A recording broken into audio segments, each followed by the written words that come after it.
الحمد لله زين النبيين بحبيبه المصطفى ومن على المؤمنين بحبيبه المجتبى والصلاة والسلام على سيد الرسل وخاتم الأنبياء وعلى آلہ وأصحابہ أولی الصدق والصفاء والوفاء اما بعد فأعوذ باللہ من الشیطان الرجیم بسم اللہ الرحمن الرحیم انا اعطیناک الکوثر صدق اللہ العظیم وقال اللہ تبارک وتعالی فی مقام آخر انا انزلناہ فی لیلۃ القدر وقال النبی صلی اللہ تعالی علیہ وآلہ وسلم خیرکم من تعلم القرآن وعلمہ صدق اللہ ورسولہ النبی الکریم ان اللہ وملائکتہ یصلون علی النبی یا ایہا الذین آمنوا صلوا علیہ وسلموا تسلیما۔ مل کر بآواز بلند آقا کریم کی بارگاہ میں درود و سلام کا نذرانہ پیش کریں۔ الصلاۃ والسلام علیک یا سیدی یا رسول اللہ وعلی آلک واصحابک یا سیدی یا حبیب اللہ۔ الصلاۃ والسلام علیک یا سیدی یا رسول اللہ وعلی آلک واصحابک یا سیدی یا حبیب اللہ۔ الصلاۃ والسلام علیک یا سیدی یا رسول اللہ وعلی آلک واصحابک یا سیدی یا حبیب اللہ۔ حمد و ثنا کے بعد معزز و محترم حاضرین سامعین گرامی قدر، اللہ عز و جل کا کروڑ ہا شکر ہے کہ اس نے ایک مرتبہ پھر ہمیں اس جمعہ کے عظیم الشان اجتماع میں اپنے گھر کی حاضری کا شرف بخشا ہے۔ رات آپ سب نے شب برأت کی عبادات میں اپنا جوش و جذبہ دکھایا ہے، اور اس وقت ایمانی حالت جو ہے وہ اس جوبن پر ہے، کیونکہ آگے ماہ رمضان جو کہ ماہ قرآن ہے اس کی آمد ہے، اس کا استقبال بھی کرنا ہے، اپنے آپ کو رمضان کی عبادات کے لیے تیار بھی کرنا ہے، اور اس مہینے کی جو فضیلت ہے اس کو بھی سمجھنا ہے، اور اس میں کوشش یہ کرنی ہے کہ اپنے رب کو راضی کر کے مہینے کے آخر میں جو لیلۃ القدر ہے اس کو پا کر اپنی بخشش کا سامان بھی کرنا ہے۔ تو میری گفتگو کا جو موضوع ہے وہ بھی یہی ہے کہ ماہ قرآن اور قرآن کی اہمیت۔ آپ سب جانتے ہیں کہ رمضان المبارک کو ماہ قرآن کہا جاتا ہے۔ وہ کیوں؟ کیونکہ اللہ عز و جل نے رمضان المبارک میں اپنی اس کتاب کو نازل فرمایا۔ پچھلے جمعے آپ سے دوران گفتگو یہ بات بھی کی تھی کہ ماہ رمضان جو ہے اس کی 27ویں شب میں اللہ عز و جل نے قرآن مجید کو نازل فرمایا، اور 2 آیات کا حوالہ دے کر اس ٹاپک کو کلوز کیا تھا کہ 23 سال کا عرصہ جو نزول قرآن کا ہے، اور جو اللہ عز و جل نے فرمایا انا انزلناہ فی لیلۃ القدر، کہ ہم نے اس کتاب کو ایک لیلۃ القدر کی مبارک رات میں نازل فرمایا۔ یہ کیا ماجرا تھا یہ بھی آپ کو تفصیل سے بتایا تھا۔ میری کوشش چونکہ یہ ہوتی ہے کہ جب جب موقع ملے عوام الناس سے گفتگو کرنے کا، خصوصاً ان ایام میں، شب معراج ہے، شب برات ہے اور رمضان کا مہینہ ہے، ان دنوں میں کوشش یہ ہوتی ہے کہ لوگوں کو زیادہ سے زیادہ قرآن کے ساتھ جوڑا جائے، کیونکہ آپ دیکھیں ہماری ہزارہا مصروفیات ہوں، کسی کا کیا کاروبار ہے، کسی کا کیا کام ہے، کوئی کس طرح زندگی گزار رہا ہے، کوئی کہاں پر ہے، ایک تو اپنا تعلق مسجد کے ساتھ وابستہ کریں، اپنے علماء کے ساتھ تعلق کو بنائیں، اور تیسرا جو قرآن اللہ عز و جل نے ہمیں احکامات کی صورت میں کتاب عطا فرمائی ہے، اس کو اپنی زندگیوں میں شامل کریں۔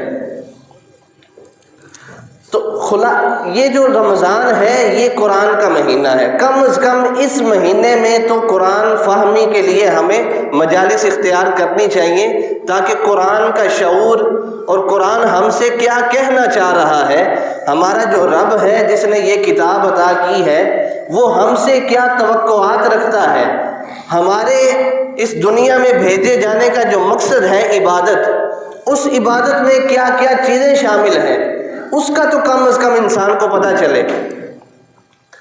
مثلا میری عمر اگر 20 سال ہے، میں نے اپنی زندگی میں جو اپنے ہوش و حواس میں رمضان دیکھے ہیں وہ 14-15 دیکھے ہوں گے۔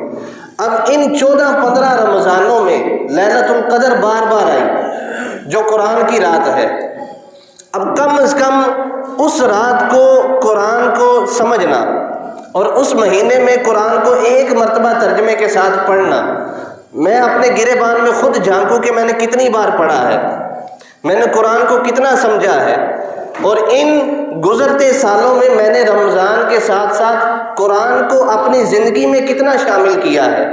یہ فرداً ہر شخص کی ذمہ داری ہے کہ وہ اپنا جائزہ خود لے کہ ہم نے رمضان سے فائدہ کتنا اٹھایا ہے۔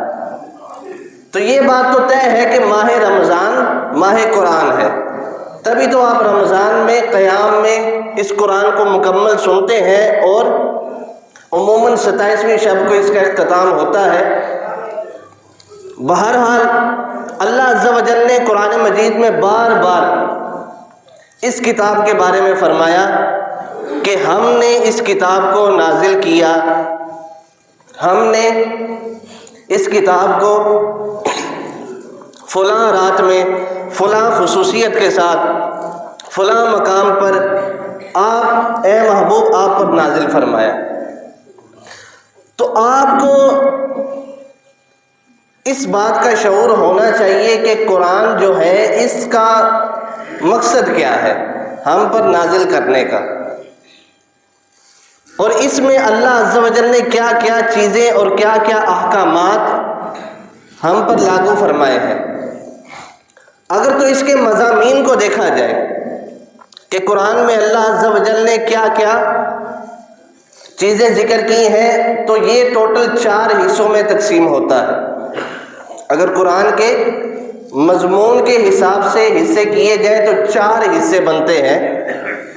اب وہ جو 4 حصے ہیں، پہلا جو 25% حصہ ہے اس میں اللہ عز و جل نے ایمان مفصل تو آپ سب نے پڑھی ہے، آمنت باللہ وملائکتہ وکتبہ ورسلہ والیوم الآخر والقدر خیرہ وشرہ من اللہ تعالی والبعث بعد الموت۔ یاد ہے؟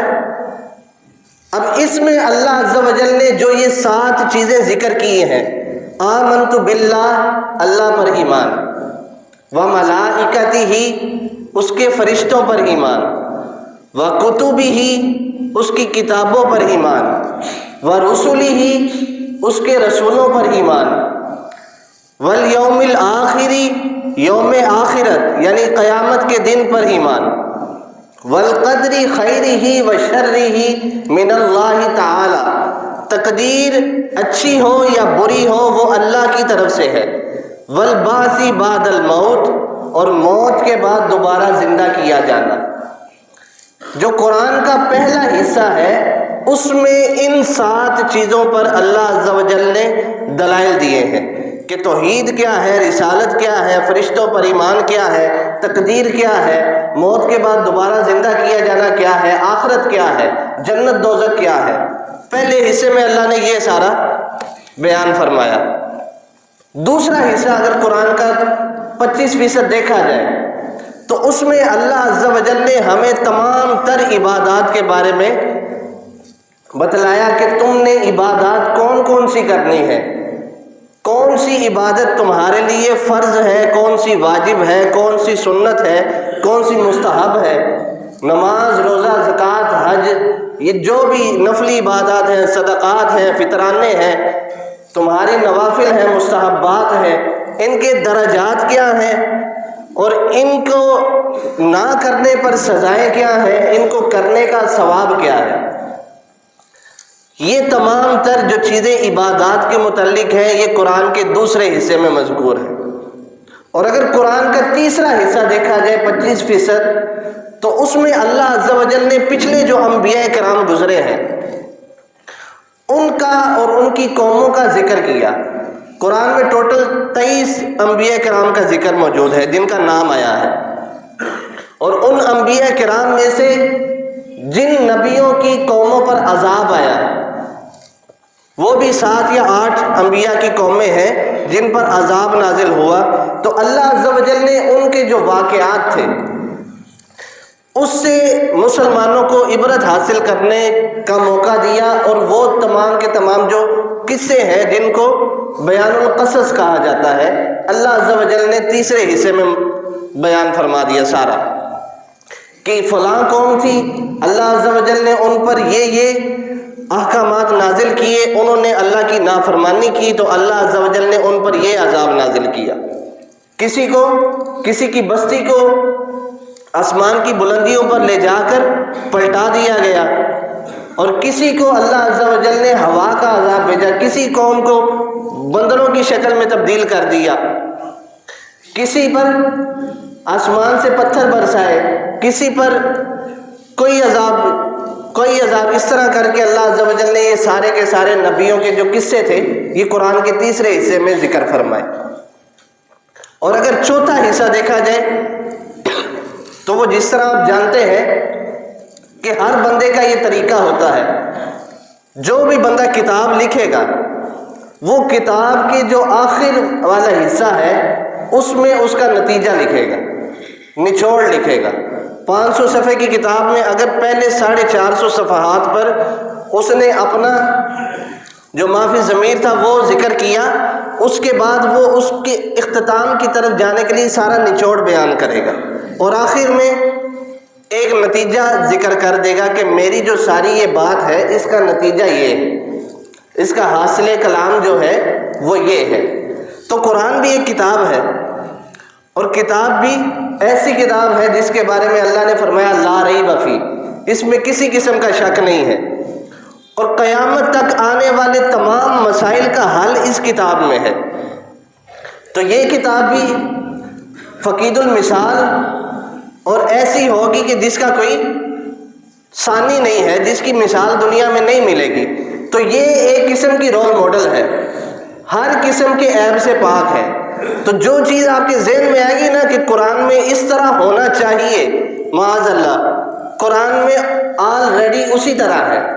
وہ الگ بات ہے کہ ابھی تک ہم اس مقام پر نہیں پہنچے کہ ہم وہ چیز اخذ کر سکیں۔ اللہ عز و جل نے تمام کے تمام احکامات جو ہیں وہ پہلے ہی نازل فرما دی۔ تو جو میں نے آپ کو بات بتانی تھی وہ قرآن کا خلاصہ ہے، ماہ قرآن اور خلاصہ قرآن، یہ آپ کو بتانا تھا۔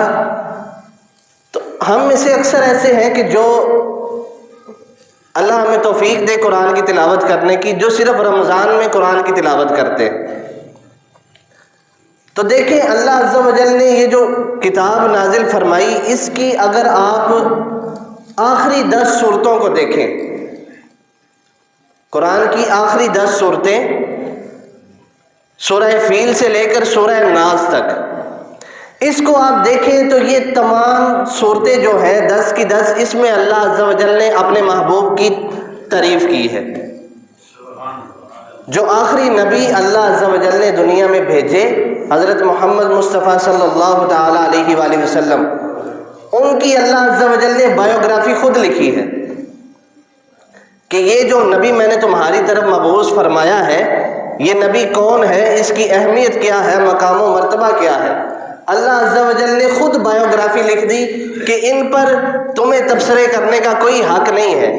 جو تم ان پر طعن و تشنیع کرتے ہو، طرح طرح کے الزام تراشیاں کرتے ہو، تمہیں میں یہ حق نہیں دیتا کہ تم میرے نبی کے بارے میں زبان درازی کرو. میں خود تمہیں بتاتا ہوں کہ میرا نبی کیا ہے. بھئی قرآن ہمیں نبی پاک کے صدقے ملا. نبی پاک کا جو سب سے بڑا معجزہ ہے وہ قرآن ہے. تو اس نبی کی جو اہمیت ہے وہ اللہ عز و جل نے خود بیان فرما دی. ترتیب سے سارا کچھ ذکر کیا. آپ ترتیب سے سنتے جائیں، علم میں بھی اضافہ ہوگا، آپ کو مزہ بھی آئے گا. سب سے پہلی صورت آخری 10 صورتوں میں سے سورہ فیل. اللہ عز و جل نے فرمایا الم تر کیف فعل ربک باصحاب الفیل. یہاں سے اس صورت کا آغاز ہوا. اب آپ کو ساتھ ساتھ میں ذرا اسکول میں بھی لے کر جاؤں گا، کالج میں بھی لے کر جاؤں گا، تاکہ آپ کو سمجھ آتی رہے اور آسانی ہو. کبھی آپ نے کسی کی ذات پر لکھی گئی کتاب پڑھی ہے؟ کسی کی بایوگرافی لکھی گئی ہو؟ اب وہ جو بایوگرافی لکھتا ہے نا، وہ سب سے پہلے اس دور کا ذکر کرتا ہے کہ جس دور میں اس شخص کا وجود ثابت ہوا، یعنی وہ شخص پیدا ہوا. زمانہ کیسا تھا، لوگ کیسے تھے، سال کون سا تھا. سب سے پہلے وہ بندہ یہ چیز لکھتا ہے کہ جو میرا ممدوح ہے، جس کی میں تعریف کر رہا ہوں، جس کے بارے میں کتاب لکھ رہا ہوں، وہ کس علاقے میں پیدا ہوا، سال کون سا تھا، دور کیسا چل رہا تھا، حالات کیسے تھے. پہلے یہ لکھے گا. تو اللہ عز و جل نے فرمایا الم تر کیف فعل ربک باصحاب الفیل الم یجعل کیدہم فی تضلیل. وہ جو سارا اصحاب فیل والا واقعہ تھا کہ اللہ عز و جل نے ابرہا کا جو لشکر تھا، جو بیت اللہ شریف پر حملہ کرنے کے لیے آیا، اللہ عز و جل نے اپنی ابابیلوں سے، چھوٹے چھوٹے پرندے ابابیل، ان سے دیو ہیکل جو دنیا کا سب سے بڑا جانور مانا جاتا ہے، ہاتھی، اس کو شکست دے دی. دنیا کا سب سے بڑا جانور، اس کو اللہ عز و جل نے شکست دی سب سے چھوٹے پرندے سے. اور وہ بھی اپنے منہ میں کنکریاں اٹھائے آئے اور ہاتھیوں پر برسا دی. اللہ عز و جل نے اس لشکر کو وہیں غرق کر دیا. تو یہ اللہ عز و جل نے یہ سارا واقعہ ذکر کیا کہ اس سال میں عام الفیل جس کو کہا جاتا ہے، جس کی میں تعریف کرنا چاہ رہا ہوں، اس کی ولادت عام الفیل میں ہے. پھر جو بایوگرافی لکھتا ہے، اس کے بعد وہ ذکر کرتا ہے کہ جس کی میں بات کر رہا ہوں وہ کس خاندان میں پیدا ہوا. پہلے بات کر لی ملک کی اور حالات کی اور زمانہ کون سا تھا. اللہ عز و جل نے بھی بات کر دی کہ بھائی ابرہا کا لشکر جب آیا عام الفیل میں، اللہ عز و جل نے ابابیلوں سے اس کو شکست دی. پتہ چل گیا کہ مکہ کی سرزمین ہے اور زمانہ کون سا ہے، عام الفیل کا. ٹھیک ہے، یہ سارا اللہ نے ذکر کر دیا. اب بات ہو رہی ہے کہ جس کی ہم تعریف کرنا چاہ رہے ہیں وہ کس خاندان میں پیدا ہوا. اگلی صورت میں اللہ عز و جل نے ذکر فرمایا لِإِيلَافِ قُرَيْشٍ إِيلَافِهِمْ رِحْلَةَ الشِّتَاءِ وَالصَّيْفِ فَلْيَعْبُدُوا رَبَّ هَٰذَا الْبَيْتِ. یہ جو ساری آیات اللہ عز و جل نے ذکر فرمائی، اس میں بتا دیا کہ جس کی ہم تعریف کرنا چاہ رہے ہیں، جو میرا محبوب ہے، جو میرا آخری نبی ہے، وہ قریش کے خاندان میں پیدا ہوا. اور وہ بچپن میں ہی یتیم ہو گیا اور اس کی ہم نے اس کے خاندان سے کفالت کروائی. یہ سارا اللہ عز و جل نے ذکر فرمایا. آگے ارائیت الذی یکذب بالدین فذلک الذی یدعو الیتیم ولا یحض علی طعام المسکین. آگے آ کر یتیم کے جو کھانے پینے کے جو سارا سینیریو ہے، اللہ عز و جل نے وہ بھی سمجھا دیا کہ ان کی تربیت، ان کی کفالت کس طرح کرنی ہے. کیونکہ وہ سارا زمانہ گزر گیا تھا. آپ کے ساتھ آپ کے جو چچا تھے حضرت ابو طالب، آپ کے دادا حضرت عبد المطلب، ان کا جو حسن اخلاق تھا اس کو ایک مثال بنا کر لوگوں کے سامنے پیش کر دیا، اور جو دیگر تھے جنہوں نے آپ سے بغض رکھا، حسد رکھا، اس کو عبرت کا نشان بنا دیا.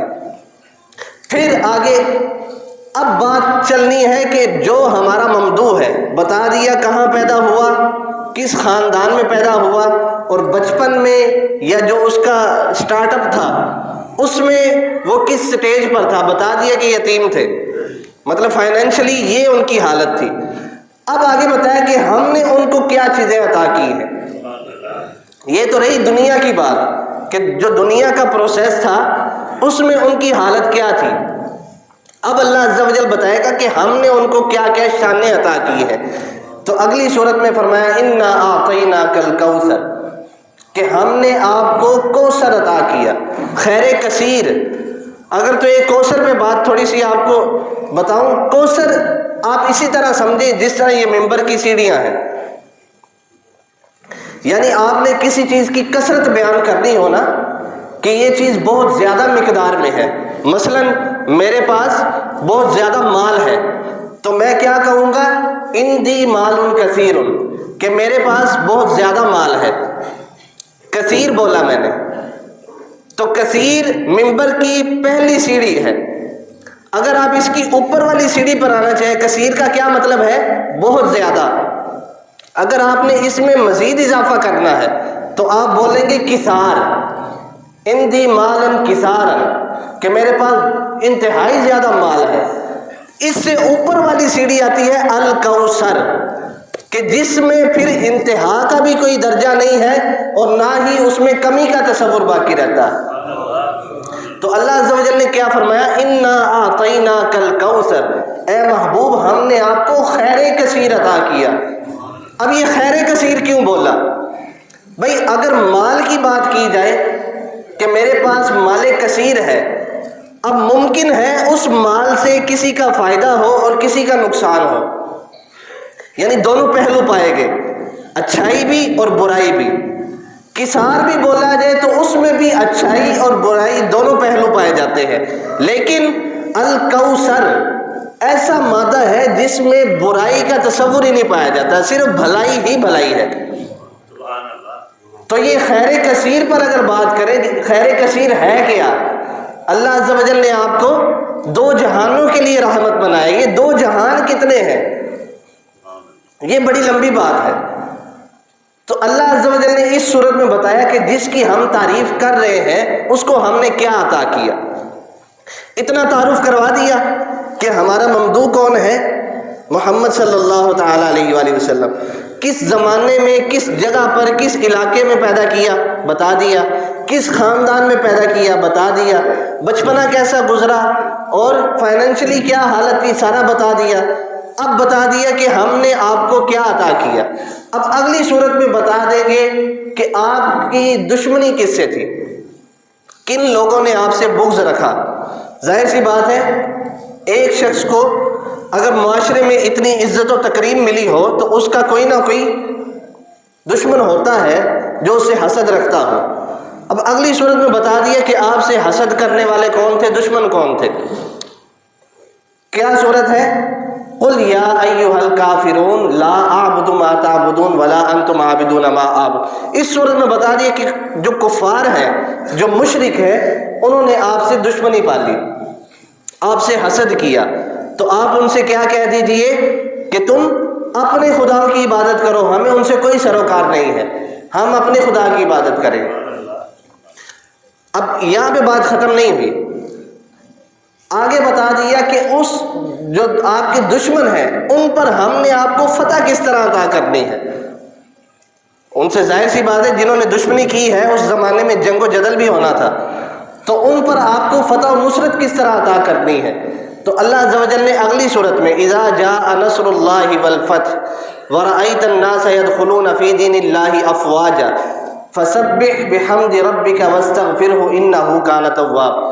یہ جو ساری صورت ہے اس میں اللہ عز و جل نے ان کفار پر، ان مشرکین پر، یہود و نصارہ پر حضور اکرم صلی اللہ تعالیٰ علیہ وآلہ وسلم کی جو فتح ہے اس کا ذکر فرما دی۔ یہاں بھی بات ختم نہیں ہوئی، ابھی جو تعارف ہے نبی کا وہ چل رہا ہے۔ آگے بتا دیا کہ جو سب سے بڑا آپ کا دشمن تھا وہ کون تھا۔ دشمنوں کا ذکر بھی ہو گیا، ان پر فتح بھی مل گئی۔ اب بتایا جا رہا ہے کہ سب سے بڑا جو دشمن تھا، جو آپ کی جانی دشمن تھا، وہ کون تھا؟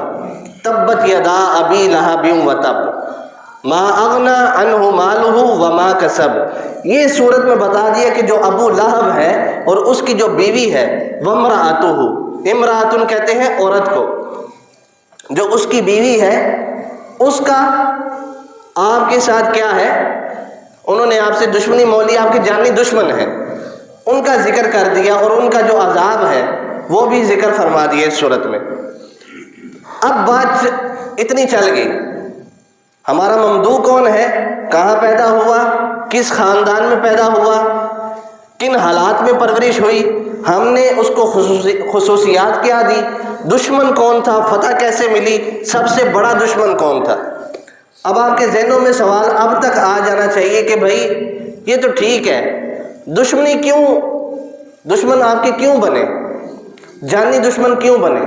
اب آگے اللہ عز و جل خود فرما رہا ہے کہ یہ جو مقصد ہم نے آپ کو دیا تھا، جو آپ کو ہم نے دین عطا کیا کہ اس کی جا کر لوگوں میں اشاعت کرے، لوگوں کو اللہ کا پیغام سنائے، اس کی وجہ سے لوگوں نے آپ سے دشمنی کی۔ کیا فرمایا؟ قل هو اللہ احد اللہ الصمد۔ یہ جو آپ کا موٹو تھا کہ اللہ ایک ہے، اس کے سوا کوئی عبادت کے لائق نہیں ہے، نہ وہ کسی سے پیدا ہوا اور نہ اس سے کوئی پیدا ہوا، یہ تمام جو ان کا مشن تھا وہ ذکر فرما دیا کہ اس مشن کی وجہ سے لوگ آپ کے مخالف ہو گئے، کیونکہ اس وقت بت پرستی تھی۔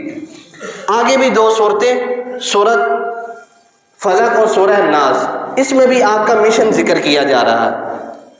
تو یہ تمام کی تمام جو 10 صورتیں ہیں، اس میں اللہ عز و جل نے نبی پاک صلی اللہ تعالیٰ علیہ وآلہ وسلم کی جو بایوگرافی ہے خود لکھ دی کہ اب یہ تو قرآن سے چیز ثابت ہے، اب تمہیں مزید ضرورت نہیں ہے میرے نبی کے بارے میں طرح طرح کی باتیں کرنے کی، الزام تراشیاں کرنے کی۔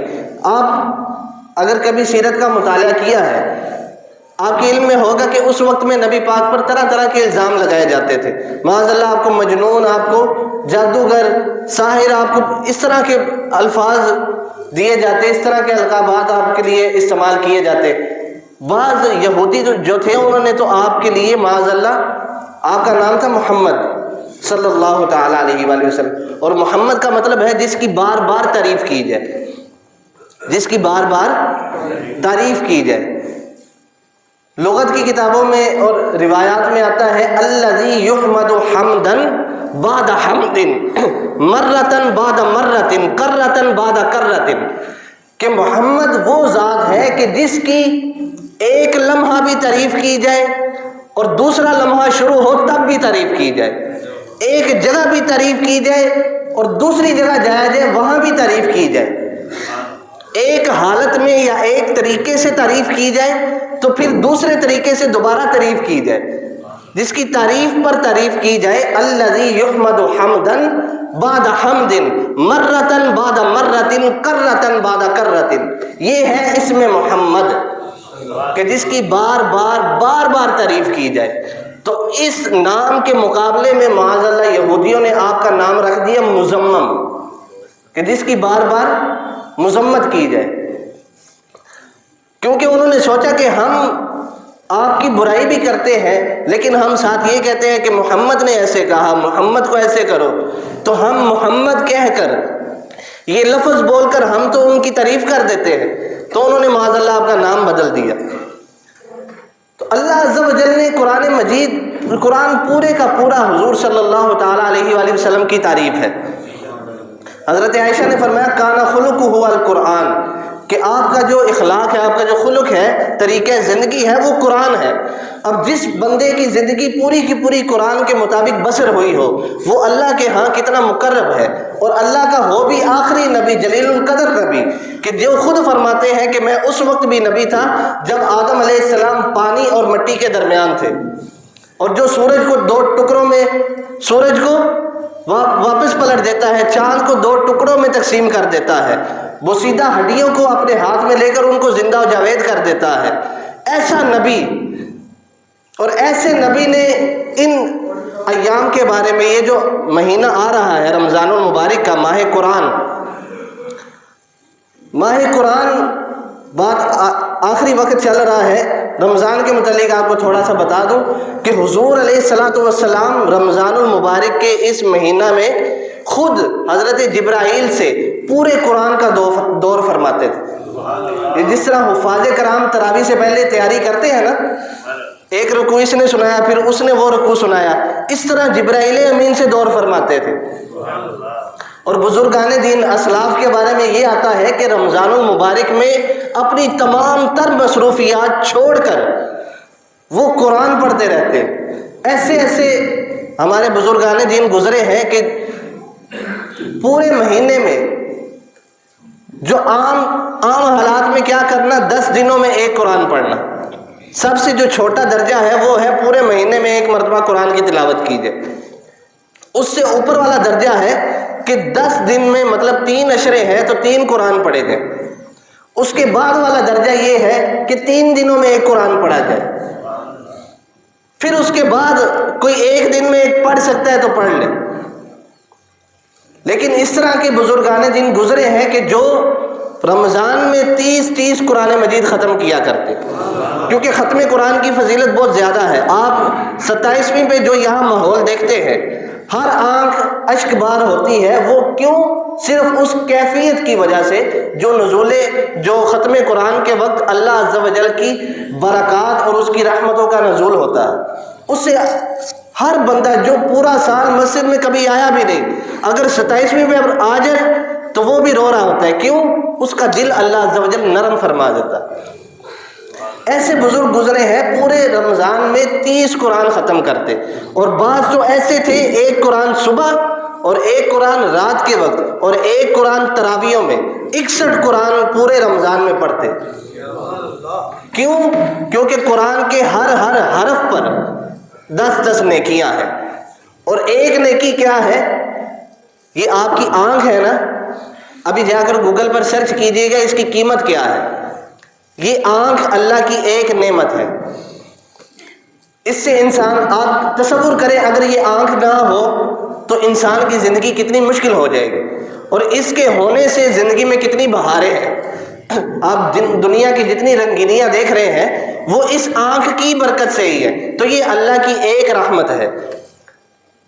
تو اللہ چاہے اس سے بڑی رحمت بھی دے سکتا ہے، تو ایک حرف پر اللہ عز و جل 10 رحمتیں عطا کرتا ہے۔ ایک حرف سے مراد ہے الف لام، جیسے لفظ اللہ ہے نا، لفظ اللہ پورا لفظ ہے، اب اس میں الف لام پھر ہا، یہ ایک حرف ہے۔ ان یہ جو حروف ہیں ان پر اللہ عز و جل 10 نیکیاں عطا کرتا ہے، 10 رحمتوں کا نزول فرماتا ہے۔ یہ قرآن کی صرف تلاوت کی بات ہے، آپ زبان سے قرآن پڑھ رہے ہیں تو یہ ثواب ہے، پھر اس کو سمجھنا اس کا الگ سے ثواب ہے، پھر سمجھ کر اس پر عمل کرنا اس کا الگ سے ثواب ہے، پھر عمل کر کے لوگوں کو اس کا درس دینا اس کا الگ سے ثواب ہے۔ وہ جو آپ کے آفیسز میں لگتے ہیں نا الاؤنس، یہ آپ کی سیلری ہے اور یہ آپ کے ایکسٹرا الاؤنس ہے، یہ آپ کے ایکسٹرا الاؤنس اللہ عز و جل لگا رہا ہے کہ پڑھنے سے تو تمہیں ثواب مل گیا، اب تم نے اس کو عمل پہ لانا ہے، اس پر ایکسٹرا الاؤنس ہے، پھر لوگوں تک اس کا پیغام پہنچانا ہے، اس پر بھی الاؤنس ہے، پھر لوگوں نے اگر اس پر عمل کیا تو پھر الدال علی الخیر کفاعلہ، نیکی کی طرف دعوت دینے والا بھی نیکی کرنے والے کی طرح ہے، اگلے نے اس پر عمل کیا جتنا ثواب اس کو ملے گا اتنا ہی ثواب آپ کو ملے گا۔ یہ برکتیں ہیں، یہ زندگی میں ہی اللہ عز و جل نے یہ موقع دیا ہے یہ برکتیں حاصل کرنے کا۔ قبر میں جانے کے بعد انسان کو اتنی مہلت بھی نہیں دی جائے گی کہ وہ 1 مرتبہ سبحان اللہ پڑھ لے، اور اگر 1 مرتبہ انسان دنیا میں سبحان اللہ پڑھے تو اللہ عز و جل نے جنت میں اس کے لیے ایک ایسا نائب فرشتہ مقرر کر رکھا ہے ہر بندے کے لیے کہ جب بھی انسان تسبیحات پڑھتا ہے یا کوئی نیکی کرتا ہے تو وہ جنت میں اس کے لیے ایک اتنا بڑا درخت لگاتے ہیں.